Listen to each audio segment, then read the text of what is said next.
আসসালামু আলাইকুম। আশা করছি সবাই ভালো আছেন। আলহামদুলিল্লাহ আমরা বেশ ভালো আছি।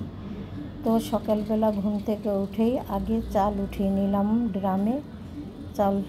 ড্রামের চাউল শেষ হয়ে গিয়েছিল। তারপরে চলে আসলাম নাস্তা তৈরি করতে। অলরেডি ঘুম থেকে আজকে উঠতে একটু দেরি হয়ে গেছে, সে কারণে নাস্তাটাই আগে তৈরি করে নিলাম আর ড্রামে চাল উঠিয়ে নিলাম। এই কাজগুলো করা থাকলে দুপুরবেলা হয়তো ঝামেলা একটু কম হবে। যাই হোক, এখানে আমি আলু ভাজিটা বসিয়ে দিয়েছি। এর আগে কিন্তু আমি আটা সেদ্ধ করে রেখে দিয়েছি। তো আলু ভাজিটা বসাতে বসাতে আমার কিন্তু আটাটা একটু ঠান্ডা হয়ে যাবে আর আটা ময়াম করে নিতে একটু সুবিধা হবে। সে কারণে আটাটা আগে সেদ্ধ করে রেখে আমি আলু ভাজিটা করে নিলাম। এখানে অলরেডি আমার আলু ভাজি রান্না করা হয়ে গেছে। তো আলু ভাজিটা নামিয়ে নিলাম। তারপরে হলো আমি রুটিগুলো তৈরি করে নিব। তো অফ ক্যামেরাতেই আমি আজকে আসলে রুটিগুলো তৈরি করে নিয়েছি। এখন শুধু ভেজে নাস্তাটা দিয়ে দেব সবাইকে। তো অলরেডি দেখতেই পাচ্ছেন আমি কিন্তু রুটি ভাজতে চলে এসেছি। এই তো দেখতেই পাচ্ছেন রুটিগুলো কিন্তু খুব সুন্দরভাবে ফুলে যাচ্ছে। মাঝে মধ্যে খুবই সুন্দরভাবে রুটি ফুলে ওঠে, আবার মাঝে মধ্যে হয়তো ফুলেও না। তাতে এমন কোনো ক্ষতি হয় না, খাওয়ার বেলায় সবই সমান। যাই হোক, এখানে রুটি ভাজা হয়ে গেল মোটামুটি। তো আজকে বেশ কিছু রুটি আমার রয়ে যাবে। তো সেই রুটিগুলো আমি কি করি আপনাদের সাথে একটু শেয়ার করব। তো সবাইকে নাস্তা দিয়ে দেব আমি।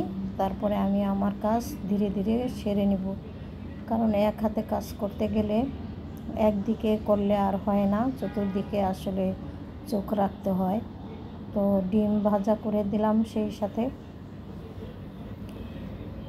ডিম ভাজা আলু ভাজি দিয়ে হলো আজকের নাস্তাটা সবাই খাবে। আর দুপুরে কি রান্না করি না করি আপনাদের সাথে শেয়ার করব। ঘরের কাজগুলো এদিক থেকে টুকটাক করে কিন্তু আমি অফ ক্যামেরাতে কিছু কাজ গুছিয়ে নিচ্ছি। তো এই তো দেখতেই পাচ্ছেন নাস্তা তো রেডি করে দিয়ে দিলাম। সবাই আজকে রুটি খেয়েছি আমরা। তো একসঙ্গে যেহেতু খাওয়া হয়নি, সে কারণে আর ওইভাবে শেয়ার করলাম না। এখন যে বাড়তি রুটিগুলো ছিল সেগুলো আমি ডিপ ফ্রিজে একটু ফ্রোজেন করে রাখবো। যেহেতু বেশ কিছু রুটি বানানো হয়েছে, এত রুটি তো আর একদিনে লাগবে না।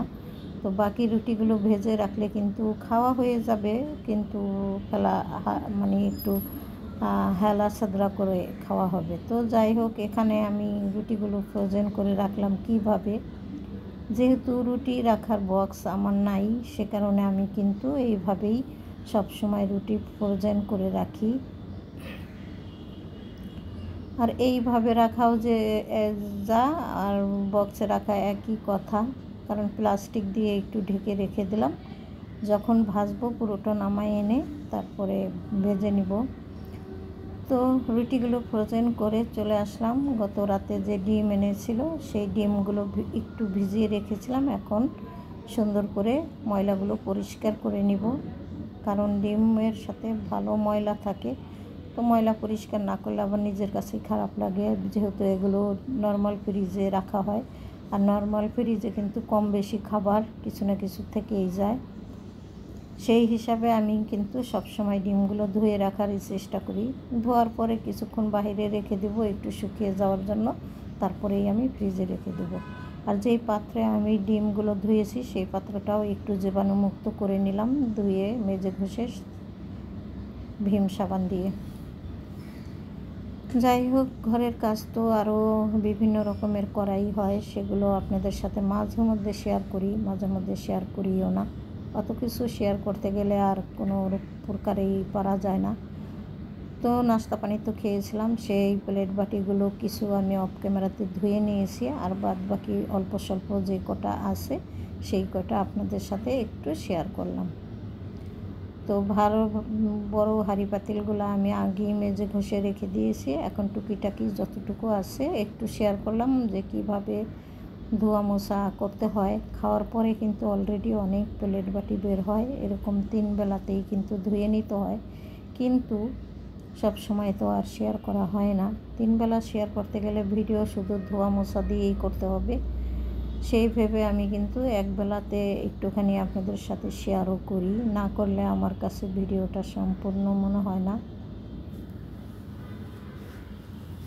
তো এখানে কিন্তু আমি এক এক করে সব কিছু ধুয়ে নিলাম। আর আমার বাসায় কিন্তু আজকে আমি একটু ঝামেলার কাজ করব। ফ্যানগুলো প্রচণ্ড মানে ময়লা পড়ে গেছে। তো বুয়া আসলে বুয়াকে দিয়ে আমি ফ্যানগুলো পরিষ্কার করাবো। তো বুয়াকে তো আর আমি ক্যামেরাতে দেখাইতে পারবো না, সে কারণে পরিষ্কার পরিচ্ছন্নটাও আপনাদের সাথে শেয়ার করতে পারলাম না।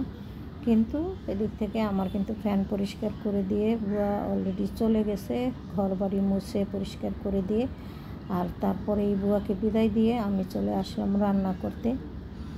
কারণ কাজের মানুষ হোক আর মেহমান হোক, বাসায় থাকলে কিন্তু একটা অন্যরকমেরই, যতই হোক না কেন কাজের মানুষ, তার সামনেও কাজ করতে আমার একটু দ্বিধাবোধ হয়। বা বিশেষ করে ভিডিও করাটা, এইটাই হয়েছে মেন কথা।